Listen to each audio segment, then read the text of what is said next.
It was you the whole time. You see, everything is lined up for you. Everything happened to you for a reason. All these traits are for you for a reason. You've had all this your whole life. You didn't know how it was going to work out. You didn't know how it was going to plan out. You didn't know even what to do with the best traits that you ever had. You thought that maybe these things were just a hobby. You thought that these things were just overlooked. And maybe someday, maybe you could possibly do something with that. Well, I'm here to tell you that that is all a lie. Everything that has worked for you is for a reason. All your personal traits that are really your strongest suits are for a reason. It's the path to success. It's the path to negotiate. It's the path to negotiate with yourself to become this thing that you've always wanted to be, your career, whatever it may be. And I'm Joseph McMahon, and we're sitting in this car. This is called Car Talks with Joseph McMahon. And I believe whenever we get out of our comfort zone, it's the most joyful thing in life. That all being said, we're going to jump back into this. And what are we going to be talking about this podcast? In this podcast, we're going to be talking about your traits, why everything happens for you for a reason.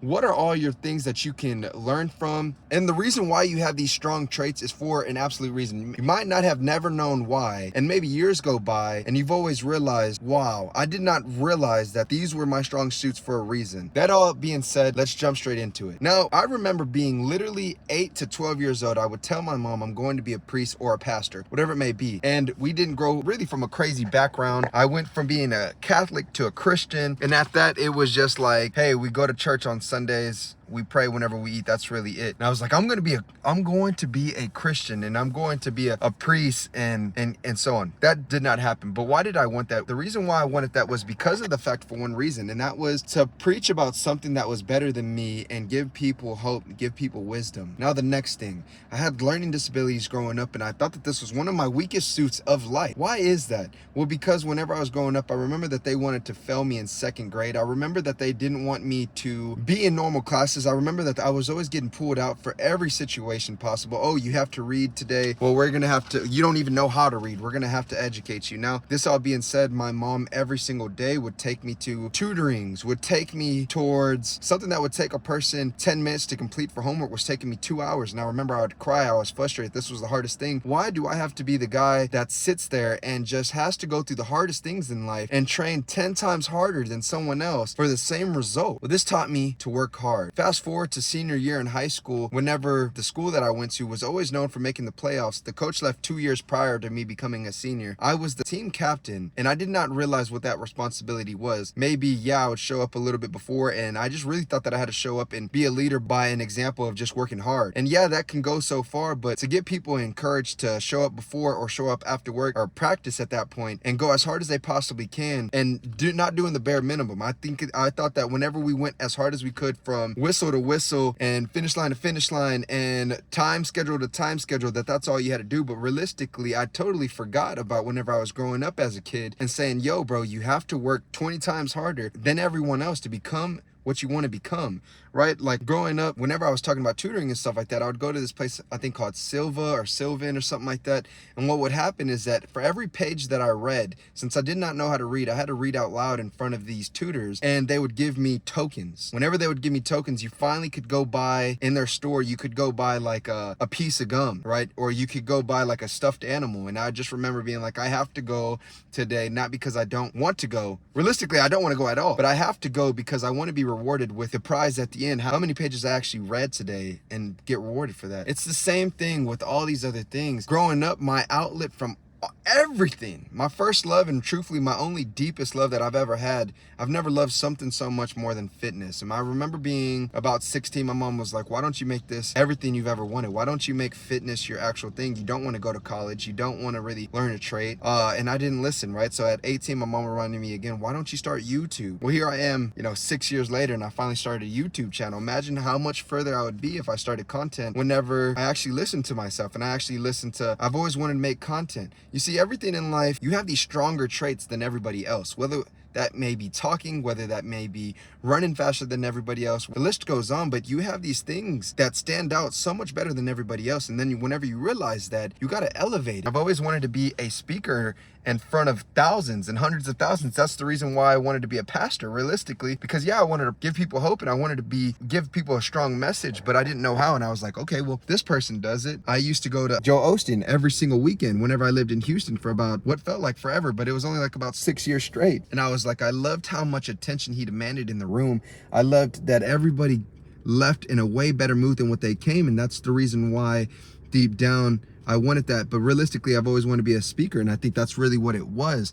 And all these things growing up, you know what you really want. You just don't want to listen to it because your body doesn't want to go for the hardest thing. Your body wants to go to the easiest thing. Growing up, my first job was Whataburger, which was, if you don't know what that is just where a place where they flip burgers and sell patties and stuff. Now, people make a living out of that. Honestly, I don't see how, unless you became a manager and climbed up the corporate. But the only reason why I joined that was because the whole football team joined and worked there, and I was always hungry. Everybody knows that you're always hungry, and you would get half price food, right, whenever you would go. I only worked there literally for 2 months, and I would only work there 3 hours a week, or maybe 4 hours max, and it was horrible. I never listened to any of these things that I've always loved, any of these things that I've always wanted. With Whataburger, that's what a lot of people do. They get this job, they get this 9 to 5 that they have no association with, that they don't ever want, that they will never really get anything out of life with it.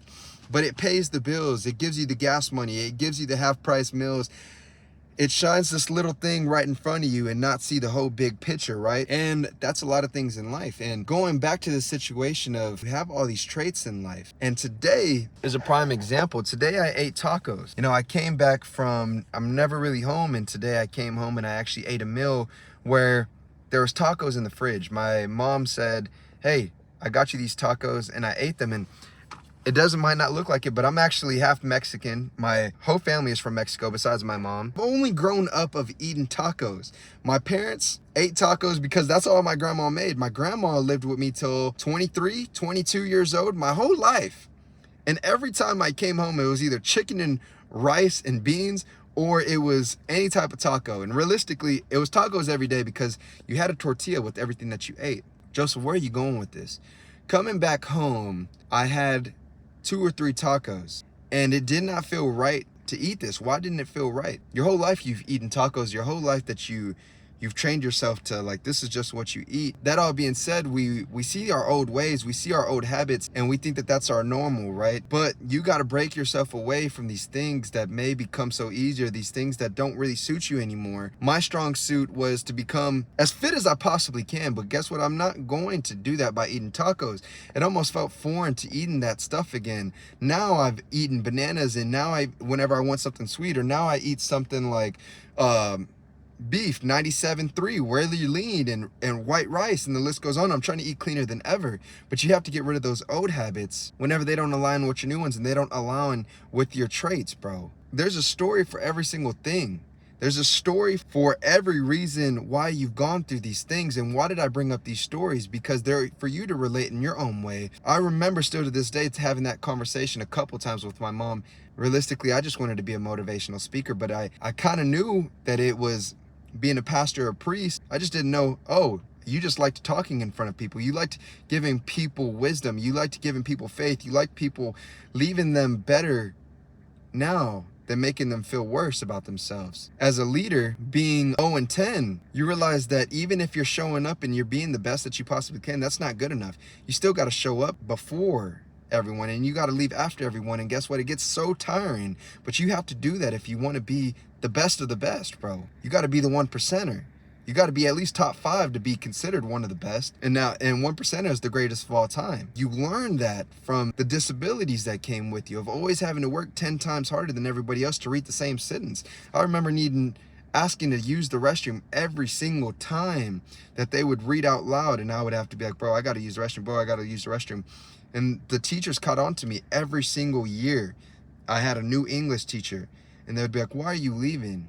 And I would be like, bro, because I need to use the restroom. And they'd be like, why are you leaving? I'm like, bro, I can't freaking read. It wasn't until like 11th grade, till like 10th grade, 11th grade that I started being able to read really good. And I did that by just constantly reading, bro, because I knew that I didn't want to be dumb anymore. And to some people that can sound harsh, but yeah, bro, I was dumb. I couldn't freaking read my own language that I speak. You know, the third or fourth one now is, I've always known, and it's always been in me, that I've loved fitness more than ever. That this is always what I wanted to do, but I didn't listen because I was like, what is the fitness industry gonna do for me? But realistically, it's my deepest love in life because I love how uncomfortable you have to get and you got to make that you're comfortable. I love how much you got to push yourself to only see growth. If you do the same thing every single day, you'll never see growth. You'll just see plateau. And I loved how much it was so much mental. Okay, this weight is really heavy, but why is that today I could hit it 5 times and tomorrow I can hit it 20? It has to do a lot with mental, man. And whenever you start doing mentally hard things, your life becomes easy. And the 5th thing is that your body is a temple, bro. It sounds crazy. You hear this all the time, but your gut health is a real thing, and you got to get rid of your old eating habits. You've always loved eating healthy. I've always thought this. I really remember people growing up would be like, here's some candy, here's some chips. And I'd be like, I'm good on that, bro. No hesitation. I'm good. I'm good. I'm good. I don't want to be like everybody else. I don't want to eat these bad things because I don't want to be obese. I was obese. I remember being in 5th grade. I was like 125 pounds. And this was with football pads because I played for NYS, and you had to meet a certain weight limit. And if you did not meet that weight limit, you couldn't play.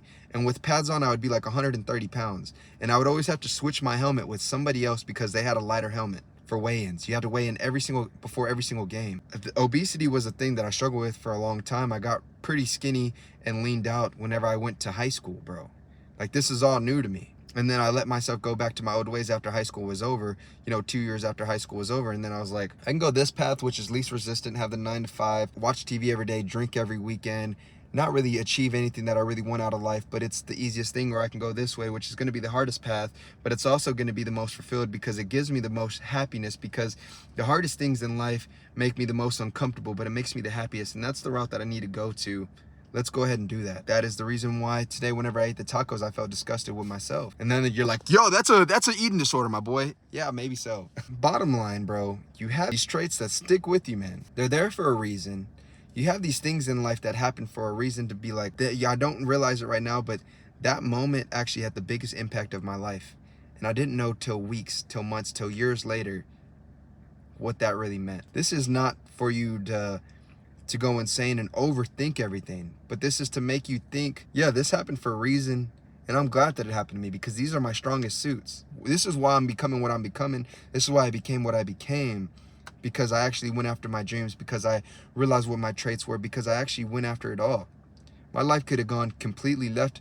Today, I might have not been able to read still would have been obese, still wouldn't have lifted weights every day, still would have been like, what if?